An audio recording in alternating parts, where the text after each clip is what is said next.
Bumalik na naman yung dating ugali ni sir. Sorry po sir. Concern lang po kami sa iyo. Kung bago ka pa lang sa channel neto, ibang kwento ni Ate Jane, istorya mo, ikwento ko. Huwag kalimutang pindutin ang notification bell at subscribe button.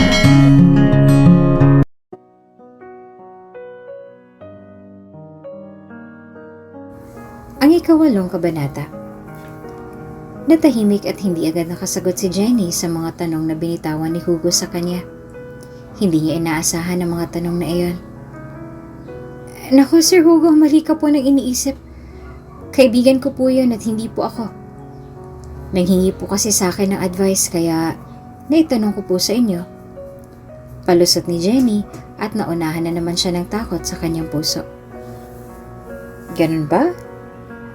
Pero Jenny, kung may itinatago ka man na sekreto o ano man dyan sa puso mo, trust me, mahihirapan ka lang kung patuloy mong itatago.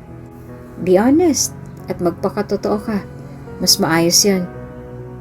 Di ko man alam ang dahilan mo pero alam ko mabuti kang tao. Wika ni Hugo kay Jenny at niyakap pa ang dalaga. Para bang nakaramdam ng kahingahan sa puso si Jenny at nawala lahat ng takot niya sa sinabi ni Hugo. Sir, may gusto sana akong sabihin sa'yo. Wika ni Jenny at tila ba seryoso ito. Plano na ni Jenny na sabihin ang katotohanan sa binata, ngunit biglang tumunog ang cellphone ni Hugo. Wait, sagutin ko lang to. Talk to you later, babalik din ako kaagad. Wika ni Hugo at mabilis na umalis at sinagot ang tawag. Napabuntong hininga na lamang si Jenny at natawa bigla. Ang pagnanais niya na sabihin ang katotohanan. Ano nga ulit ang sasabihin mo? Tanong sa kanya ni Hugo nang makabalik ito mula sa pagkausap sa kabilang linya. Gusto ko lang magpasalamat. Nakangiting wika ni Jenny at hindi naman raw siya nagsabi ng totoo sa binata. It's okay. Basta para sa'yo at sa mga bata. Maggiliw na wika ni Hugo.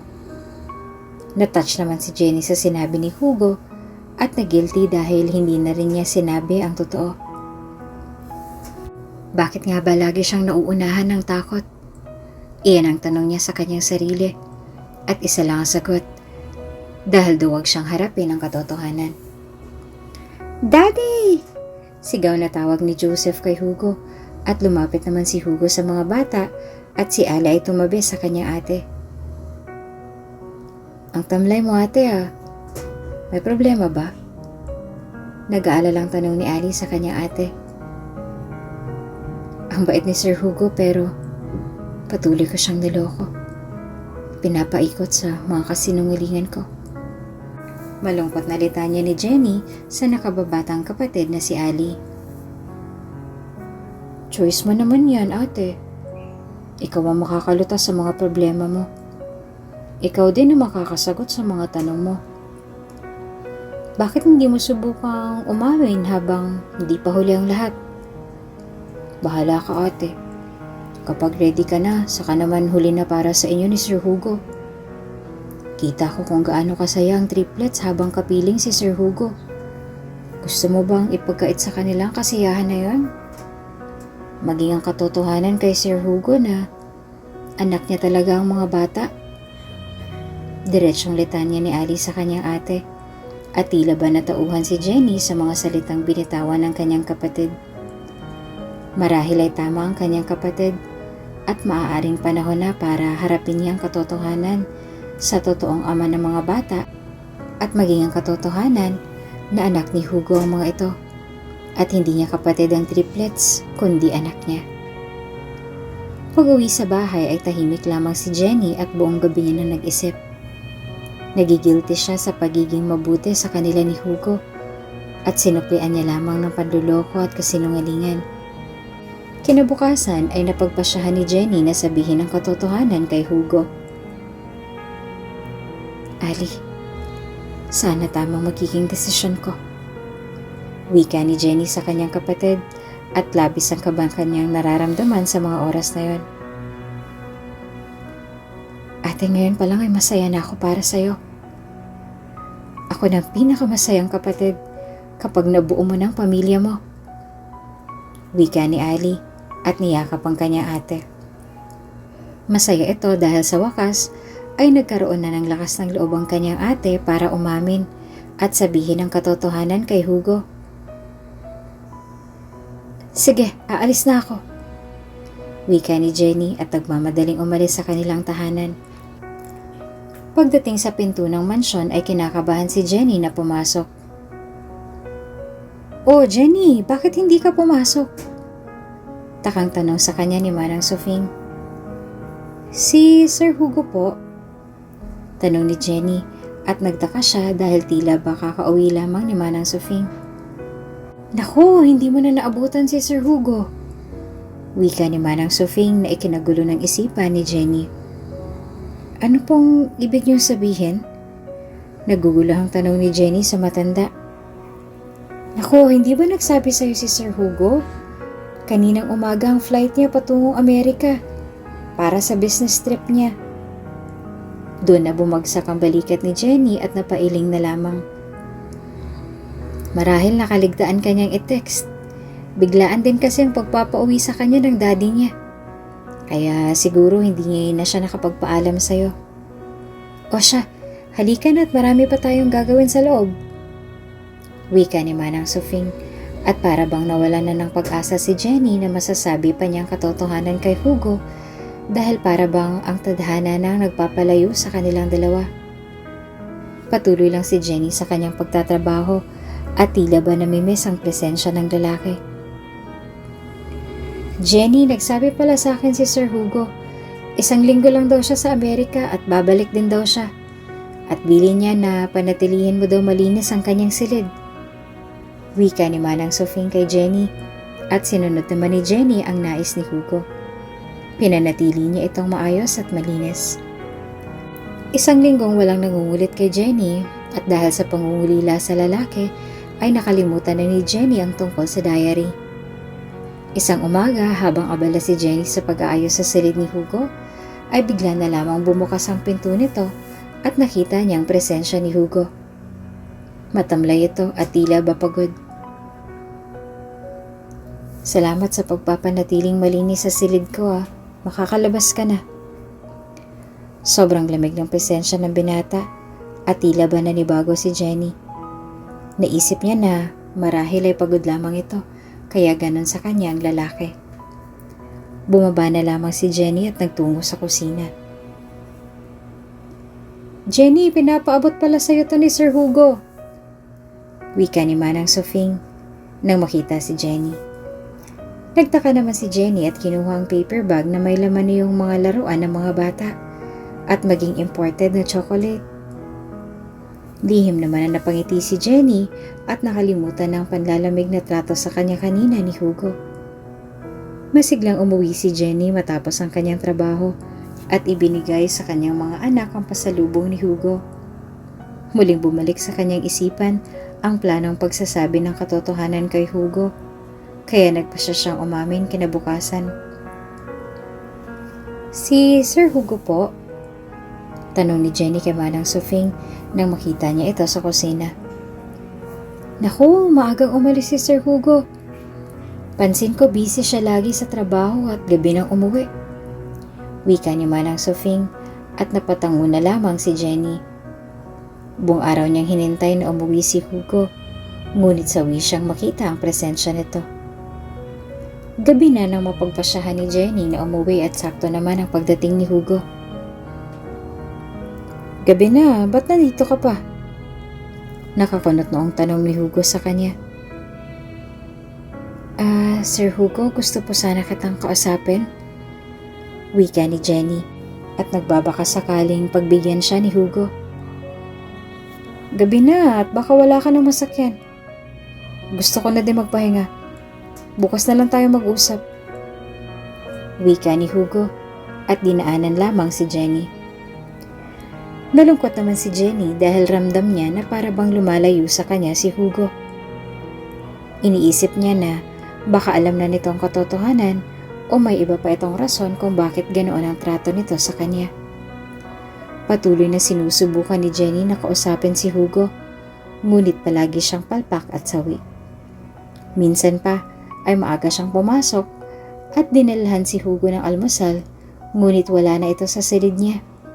At nalaman niya kay Manang Sofing na hindi pala ito umuwi. Ganun po ba? Ano kayang problema ni Sir Hugo? Hindi naman siya ganun dati Wika ni Jenny kay Manang Sofing. Nandito sila ngayon sa kusina at nag-uusap sa biglaang pagbabago ng ugali ni Hugo. Siguro kasi busy siya sa business niya. Wika ni Manang Sofing. At maging ang matanda ay hindi na maunawaan pa ang binata. Pagtrabaho na lang kayo. Tigilan yung pag-uusap patungkol sa ibang tao. Umalingaw-ngaw sa buong mansyon ang sigaw na iyon ni Hugo. Dahilan para manlaki ang mga mata ni Jenny. Ito ang unang beses na nagtaas ng boses ang kanilang amo. Pumabalik na naman yung dating ugali ni Sir. Tila ba takot na wika ng isa sa mga kasamahan niya.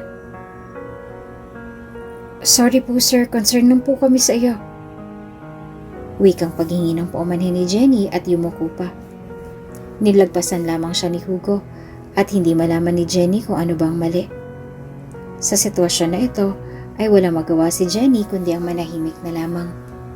Samantalang si Hugo ay napapasabunot na lamang sa kanyang sarili nang makita niya ang takot sa mga mata ni Jenny. Maging siya ay naguguluhan na sa kanyang sarili. Hindi niya lubos maisip na magagawa niyang sumigaw at magsungit sa harapan ng dalaga.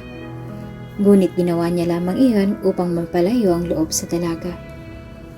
Alam niya sa kanyang sarili na maaari niyang masaktan ng dalaga, ngunit ngayon pa lang ay lalayo na siya.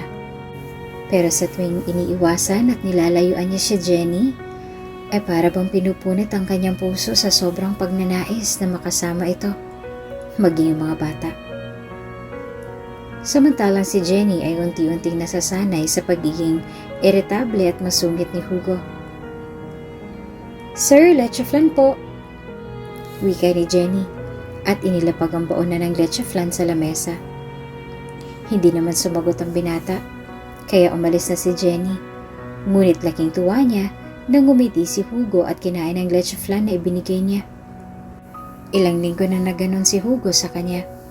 Magsusungit. Ngunit nahuhuli ni Jenny na sumusulyap sa kanyang lalaki. Ate, nasabi mo na ba kay Sir Hugo ang totoo? Tanong ni Ali kay Jenny. Weekend ngayon at walang pasok si Jenny sa mansyon ni Hugo at napag-usapan nilang magkapatid si Hugo. Hindi nga Bigla na lang siya naging masungit at irritable. Cold din siya sa akin. Pero madalas nakikita ko siyang nakatingin. Sa tingin mo alam niya na kaya ang totoo? Litanyang wika ni Jenny. Baka may problema lang si Hugo. Kasi kung alam niya di sana kinausap ka na niya. Hayaan mo na, kausapin ka din nun. Wika ni Ali at ngumiti sa kanyang ate. Matapos ang weekend ay mabilis na dumating ang weekdays. Kaya tulad ng nakasanayan ay pumasok si Jenny at maagang naghanda. Manang Sofing, nag-agahan na po ba si Sir Hugo? Tanong na bungad ni Jenny nang makapasok sa mansyon. Napansin na ni Manang Sofing ang madalas na pag-aalala ni Jenny sa binata. Ngunit tikom ang bibig ng matanda. Ayaw niya nga mag-agahan. Kahapon pa rin si Sir Hugo umiinom at hindi kumakain. Wika ni Manang Sofing at baka sa boses at mukha nito ang labis na pag-aalala sa lalaki. Nagulat naman doon si Jenny at agad na kumuha ng pagkain at dinalhan si Hugo. Diba sabi ko sa'yo ayoko may papasok dito? Sigaw ni Hugo. Ngunit dire-diretso lamang si Jenny na tila ba hindi alintana ang mga basag na bote sa lapag. Nakita niya kung gaano kamiserable ang itsura ni Hugo. Kumain ka na po, Sir Hugo. Wika ni Jenny at para bang tupa si Hugo na tumahimik. Hinila nito si Jenny at hinalikan. Doon na napagtanto ni Jenny na nakainom ito. Bigla na lamang nawala ng malay si Hugo matapos halikan si Jenny. Ipinaayos ni Jenny ang kalat at mga bubog sa kwarto ni Hugo. Nilinis din niya ang sugat sa kamay ng lalaki at inayos ito sa pagkakahiga. Ano kayang problema mo? Bulong ni Jenny sa natutulog na lalaki. Matapos nun ay umalis na si Jenny. Tanghali na nang magising si Hugo at agad na ipinatawag nito si Jenny. Dala ang tray ng pagkain ay mabilis na nagtungo si Jenny sa silid ni Hugo. Eto na yun, Jenny! Bulong nito sa kanyang sarili at pumasok sa silid ni Hugo. May sasabihin ako sa'yo. Sabay nilang wika ni Hugo at isa-isang nakatitigan. Ito na kayang pagkakataon na hinihintay ni Jenny upang ipakilala niya kay Hugo ang tunay na pagkatao ng triplets? At ano naman kaya itong ipagtatapat ni Hugo kay Jenny? At bakit bigla nang nagbago ang kanyang pakikitungo sa dalaga? Abangan sa susunod na kabanata. Kung bago ka pa lang sa channel neto, ibang kwento ni Ate Jane, istorya mo, ikwento ko. Huwag kalimutang pindutin ang notification bell at subscribe button.